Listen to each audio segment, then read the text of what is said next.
Assalamualaikum warahmatullahi wabarakatuh.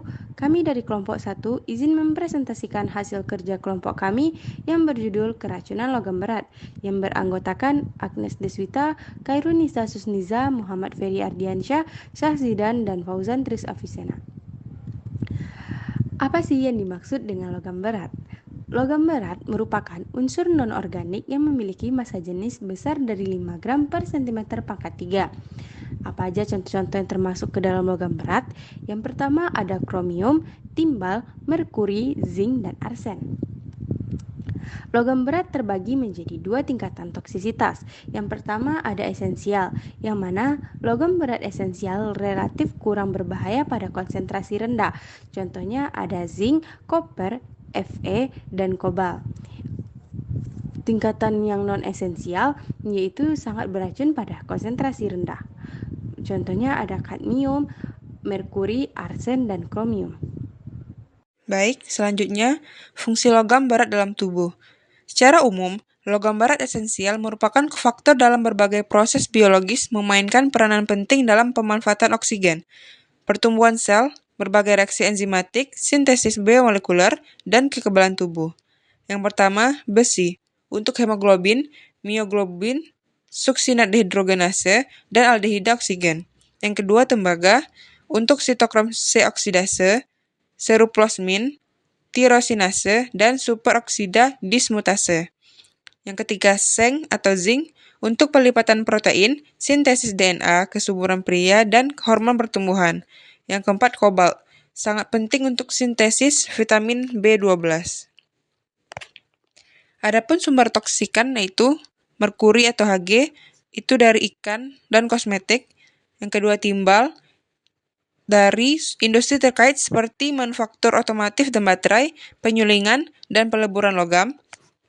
Yang ketiga, arsen dari paparan arsenik di kebanyakan populasi dan kasus kriminal. Yang keempat, besi dari pertambangan, unit manufaktur, dan air limbah kota atau industri. Reaksi toksika. Keracunan merkuri menyebabkan sakit kepala, pikun, masalah dalam koordinasi gerak dan penglihatan, pusing, rasa logam di dalam mulut, kejang otot, sendi, dan otot kaku dan sakit, berdebar-debar, dan denyut nadi sangat lemah atau sangat kuat. Bagi wanita hamil, merkuri dalam jumlah sedikit saja akan menyebabkan masalah perkembangan pada bayi-bayi mereka.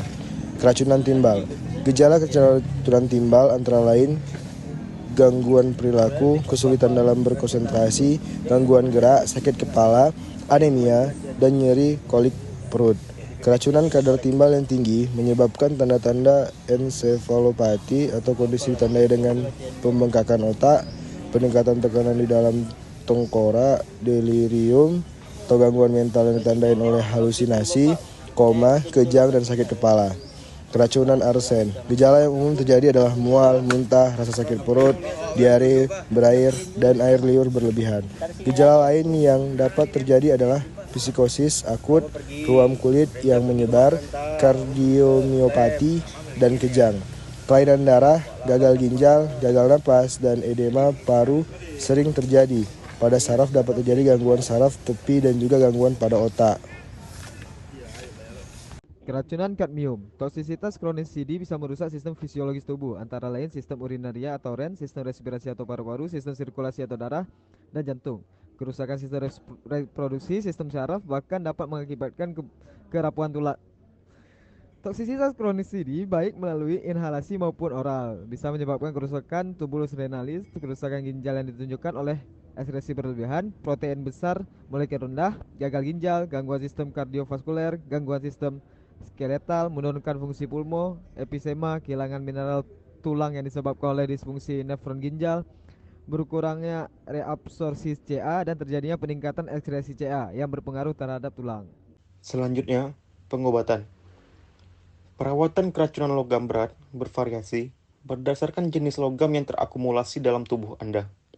Tujuan pengobatan ialah menghilangkan logam dari tubuh. Perawatan ini dapat mencakup: yang pertama, mengambil agen selating untuk menghilangkan logam beracun dari tubuh Anda melalui urin. Yang kedua, memompa perut Anda dengan menggunakan metode gastrik. Yang ketiga, hemodialisis untuk gagal ginjal. Untuk obat yang mengatasi gejala beberapa logam seperti kadmium, tidak memiliki pengobatan yang efektif untuk menghilangkannya dari tubuh Anda. Akan tetapi, ada beberapa obat yang tersedia untuk menghilangkan logam berat dari tubuh Anda. Obat-obatan ini adalah agen penghelat yang menarik logam ke komponen obat, kemudian mengeluarkan logam tersebut dari tubuh Anda sebagai bentuk limbah dalam urin. Agen penghelat yang umum ialah yang pertama, ada di mercurol. Yang kedua, ada di mercaptosuksimar. Yang ketiga, ada asam etilamin tersteacetat. Yang keempat, ada penisilamin. Sekian dari saya, terima kasih.